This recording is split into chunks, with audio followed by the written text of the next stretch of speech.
Hey gang, AV here. It's been a while, and it's been a very interesting couple of weeks for us comic book people. A lot's going on in the news right now. We got a lot of drama with Stan Lee, unfortunately. We got a little drama with Kevin Smith. We got an announcement from Marvel. A lot of stuff going on. I decided to film this in front of the camera again. Not only because I'm mostly just going to be talking, but also because based on my view counts, you guys seem to like having me in front of the camera. It must be my charming good looks, huh? So anyhow, what was I gonna? All right. So first of all, Marvel's announcement. So basically, they're relaunching everything. So Legacy was a with the traditional numbering and everything, it apparently only lasted like 6 or 7 months. And then they're going back to new number ones, even though they promised it wouldn't happen for a couple of years. Now, for one thing, I mean, a lot of people online were quick to jump on them for that, but you know what? You gotta remember, this is a completely new editor-in-chief. We got C.B. Cebulski now at Marvel, and he's there to try to turn things around because Axel Alonso, well, he fucked it up. Seriously, past few years, I mean, with him at the helm, he almost sunk the ship. So, CB Cebulski, everything I know about the guy tells me that he knows comics, he knows fans, he knows these characters, and even though I am apprehensive, I'm also a little optimistic. I'm really hoping that he is able to turn things around and bring Marvel Comics and the characters in them back to at least somewhat recognizable shape before too long. And sometimes in order to do that, you gotta wipe the slate clean and start fresh, you know. Kind of think of this as like a don't think of this as just a cheap ploy to get you to buy a new number one issue or whatever. This is more along the lines of a biblical flood. He's starting over, you know. And I'm not sure I'll be there right at the beginning, but I'm definitely going to keep my eyes on it and see what the overall opinion is. I still have not bought my comics at the comic shop yet this year, and I feel really bad, but I'm still broke. You know, I can't afford to get them, and I'm not gonna put them on my tab, you know, because I have no idea when the hell I'm gonna be able to pay it. So they're all still sitting in my subscription box waiting for me. Hopefully, as long as he hasn't canceled my subscription box by now. I hope not, but we'll see. So I haven't gotten anything new in a while. Instead, I've been reading back issues, and I guess I'll talk about that stuff in a little bit. But again, let's keep up with the news, because that was the running theme for this episode here. Stan Lee, a lot of drama going on with him. Unfortunately, the main source of information I have for all the stuff that was going on with Stan Lee was all tabloid-ish, internet tabloid article I read. So I forget I think it was like the Daily Mail or something like that, but I don't remember. But basically, long story short, the guy had to fire his manager because apparently his manager and his head nurse, I use that term loosely, were embezzling money from him. And they were also, or at least the manager was acting in a very threatening way towards his daughter, which is not cool. So, according to the tabloid, they've both been let go, and the nurse actually hasn't been seen for a few days.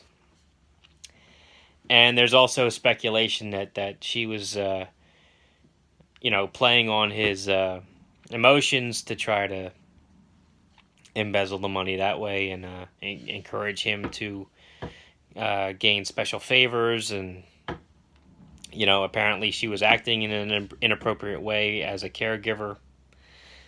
I mean,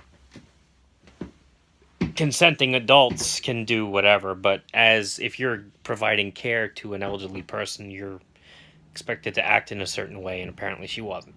So you have all that stuff going on.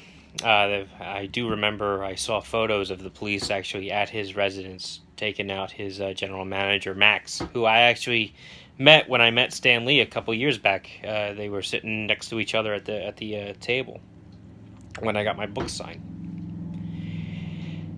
So yeah, so that was going on, and then you got Kevin Smith. He survived a major heart attack, which I'm very thankful for, and because I've always been a very big fan of his. I may not have always agreed with everything he's done or said, but I've always been a very big fan of his. And me also living in New Jersey and everything, I'm always happy to see when a Jersey boy makes good, you know. So I'm happy that he pulled through, and I watched the whole video of him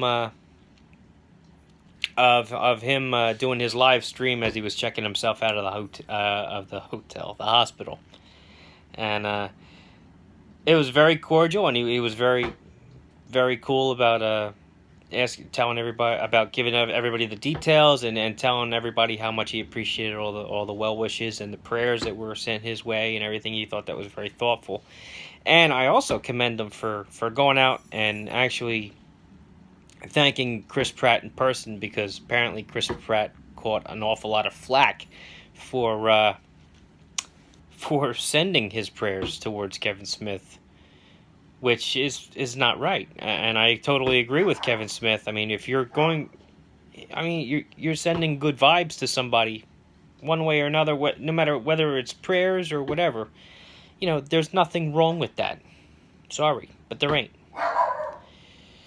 And that's about it for the news, I guess. But there was a lot going on recently, so it was worth mentioning. And back to what I had mentioned a couple minutes ago about reading back issues. Basically, since I haven't gotten any new comics, I needed stuff to read. So I dug out a bunch of back issues that I've been reading them. I've read most of my... I wish my dog would stop barking. I read most of my G.I. Joe European missions that I have. Apparently, that's how you guys most likely know them, but mine were actually the Action Force Volume 2 run that I got. Most of those were given to me by my grandmother and my aunt, who both lived in Scotland. So they used to come over to visit and bring me comic books, which is always nice, you know. But that was years ago. It was back in the 80s.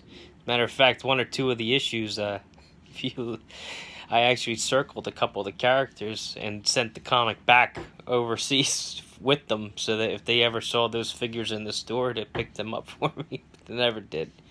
Never found any, but whatever. I got the comics back, and as I was reading them, I saw that the characters all circled in there. It kind of cracked me up. But I've been reading them, and I've also been reading the back issues of my Avengers. Apparently, especially the Byrne run with the mansion under siege by the Masters of Evil, and the issues that took place after that, with the fallout from the whole thing and everything. Awesome stuff.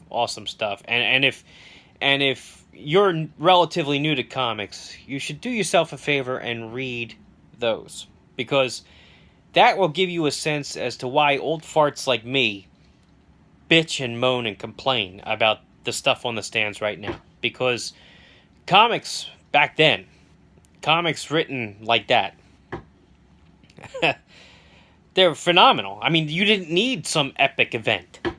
You know, monthly issues were fantastic. They didn't have to have a a universe-spanning epic, to sell books. The books themselves sold just fine because they had good storytelling, great storytelling, and great art. And the stories being written did not insult the intelligence of the readers. I mean, even though I was a kid, my reading and my vocabulary and my whole thought process all improved because I read comic books. I was in remedial reading for the first year or two of school, and I excelled at reading after I started reading comics. So they did not insult your intelligence, at least not back then. Now they kind of dumb things down, and it's not as enjoyable to read. I mean, back then it was legitimately good, well-written stories, and they were just fantastic. So you should do yourself a favor. I mean, I am fortunate enough to have a few places in my area that have dollar bins, and I hope when you're watching this that you can also say the same thing. I know a lot of people, they have to drive a little bit to get their comics, and that's unfortunate, but or even order them online. But I am lucky enough to have a couple places nearby where they actually offer dollar bins with comics and comics for $1, and I have found almost all those back issues I'm talking about in the dollar bin. Now, just to give you an idea which ones I'm actually talking about here, I pulled most of them out, but like the whole run starts with the classic 25th anniversary with the Black Knight, and then it continues. As a matter of fact, this is the same image that's on at least one of the trade paperbacks collecting the story. But that's like issue 276. It starts in 273. It's a great story. Absolutely great story. And you should do yourself a favor and dig those comics out if you ever find them. That whole era of the Avengers was fantastic. Fantastic. And it never gets enough credit, if you ask me. And I have posted pictures of them. I'm not sure if I did it on my Facebook page itself or not, but I know I did it on like comic book collecting and a couple other Facebook groups. I think maybe the Collector's Corner. It's another one I'm on. Good stuff. Good stuff. Well, I've been rambling on for 13 minutes. Thanks for tuning in, gang. Hopefully sooner rather than later I'll have something to show off. But until then, take care, and thank you for my new subscribers. I really appreciate the support. And if you like this video, check out my channel. If you like what you see there, then please subscribe yourself. And thanks for watching.